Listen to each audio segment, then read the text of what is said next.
Hello everybody and welcome back to another video on reglo-minecraft gameplays. Woohoo!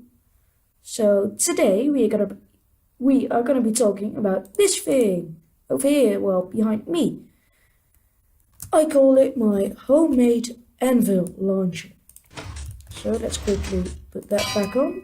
Well, back off actually. Put some anvils here and flip this lever, and then it will start to fire the anvils all the way to the bullseye over here. Well, I came up with this idea just by messing around with some redstone, and I thought it was a good idea to launch some anvils to somewhere. But basically how this works is you put an anvil on here. When you flip this lever, this torch turns off, which turns off this piston, which then retracts, which lets the anvil falls down onto this. An observer detects the anvil, emits a redstone signal, and it has to be delayed, otherwise it won't automatically fire.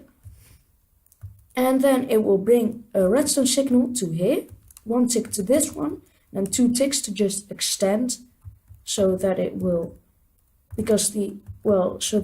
extend longer instead of just 1 tick, because the observer just gives 1 tick. So with this you make it 2 ticks, and that's enough to activate the rest of the system. This piston pushes this iron block in front of this repeater, which then lets a redstone signal transfer to this block, to this repeater, which then deactivates this redstone torch. Then that redstone torch deactivates this piston, but then it also, because as you can see, the anvils start here, but they are gonna fall here, this thing retracts and extends almost immediately. Look, as you can see. But the most weird thing about this is I've found some really weird glitches and things with this, because normally you can't push an anvil with a piston, but while it's traveling through the air, when it's falling, you can. So that's really, kinda special. Then onto that's the dropping mechanism. Now, the reason why it's a bit complicated is just so that you can auto fire like this. Only for that it's that complicated.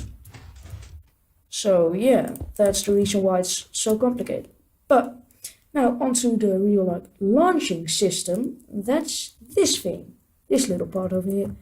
Basically what happens is an anvil lands on this tripwire, which then activates this signal, goes to here, activates this repeater, goes to here. It first activates this repeater, and then this sticky piston with a slime block on top of it, which launches it upwards. But as it travels upwards, 2 ticks later, this thing extends, just so it fires off into the distance. So that's the launching mechanism. But now onto a few glitches which I've found out about them. That thing that pushed the anvil with a piston in solid, through the air.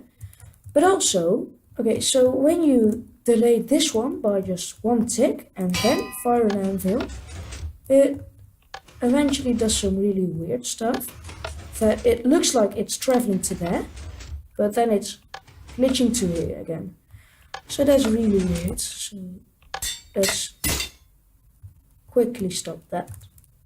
But yeah, that's a really weird glitch with this thing, that it just looks like it launches to here, but then just pops back away. And also, for this I quickly need to make a little staircase So let's launch up some anvils, fire them off. So how far is the staircase right now? I need a bigger staircase. I think this is enough. So I quickly have to build something. Yeah, when you have it like this, and then one anvil facing this way, and then another one on top, then when you place another anvil here and fire it up, it does this. It looks like it's staying on this little corner here, but now it stays in its falling entity mode. You can't right click it or destroy it. The only way to destroy it is break the piston where it's, well, break the anvil where it's standing on. So yeah, that's my homemade anvil launcher. It's pretty cool, in my opinion. But also, I found out like a really weird sound that this thing can make. When you time it like good.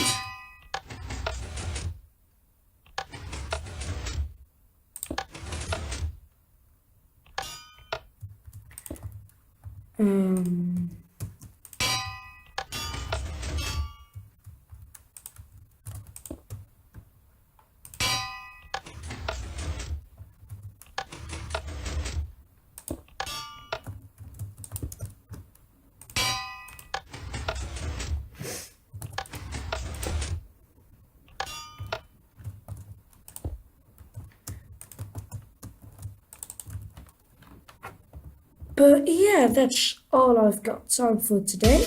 And that's it for me. And I will see you guys in the next video. Goodbye!